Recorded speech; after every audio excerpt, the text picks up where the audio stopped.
So let's carry on to task 10M. So we're going to use a copy of the previous task.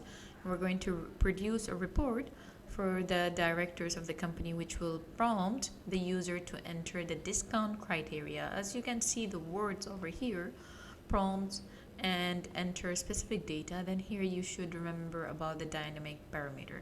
I will explain what's the difference between static and dynamic parameter, but let me finish reading the question. So the director will prompt the user to enter the discount criteria so as to select the customers who meet the given discount criteria, and for each these customers to display their details, models purchased, and discount and price.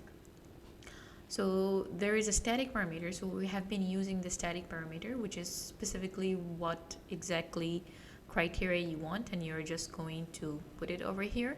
It could be full criteria, like exactly like 0%, 10%, or 20%, or it could be a partial one. Here we're going to use the wildcard, which is the star, and like for example starting with specific number, specific letter, or to include the L letter, or include specific letter, or not to include. That's called static parameter. But when you want the user to enter it while it is running, at that time it is going to show a prompt, and it is going to show you at the time you are going to run your query or your report card or your report. As you open it, it's going to ask you that prompt that should look like this, and you have to enter it into the same location where we enter our static criteria. So the only difference that you're going to do it with the square brackets. That's it. If you put it with a square bracket, you just need to put the message in it, and it is going to show for that specific field what to enter. So here you can just enter the data that you're required to do. So in this case, they asked us to show the specific fields. So let's go and add these fields. So I'm going to again do the query.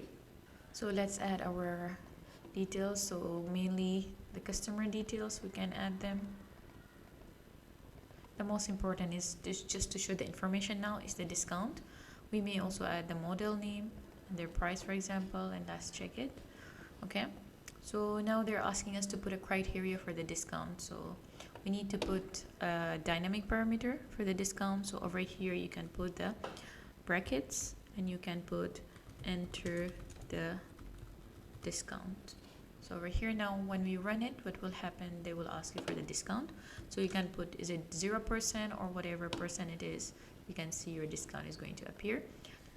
So let's put the criteria. That's going to be 0.1, for example. That's for 10%. So okay, so that's it for this dynamic criteria.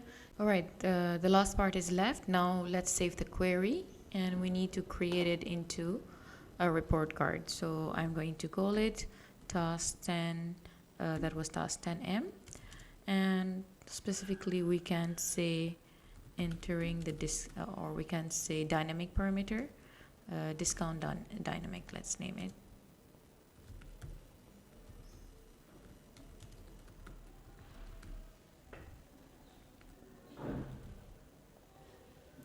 And now based on it, we're going to go and create the report. So report wizard, you can just choose your query from here.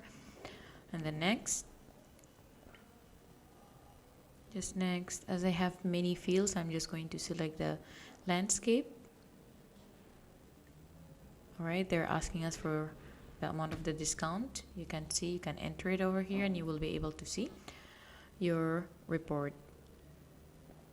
Okay, just the name, let me rename it just to be on the same page, like over here my query, and here is my report. So let's enter it. In case you don't want to enter any data, you can just right click and open it in the design view or the layout view. Oh no, layout view they're asking, of course, because they will show the data, but the design view you don't need to. So over here we can just adjust our data and our information, and it should be ready. So this is the final adjustment. Just make sure that every time you're going to enter the information, like for example in this case we're having a parameter, a dynamic parameter for the discount, so the numbers are just 1 digit or 2 digit, it won't make a difference. But sometimes it's a name, it's a color, it's like a text field. So here make sure you give it enough space. Just make sure that you have enough large space, that whenever the name is made of like it has a longer length, it is enough to be shown completely. Do not keep it like very small, so it will be like showing only part of it. Just give it enough space, and make sure it is not also overlapping with the other fields as well over here. So let's try to put another, let me just adjust this a bit. Let's put another parameter. So let's go back over here, and let's change it from design to back again. Okay, so this time let's put 0.1.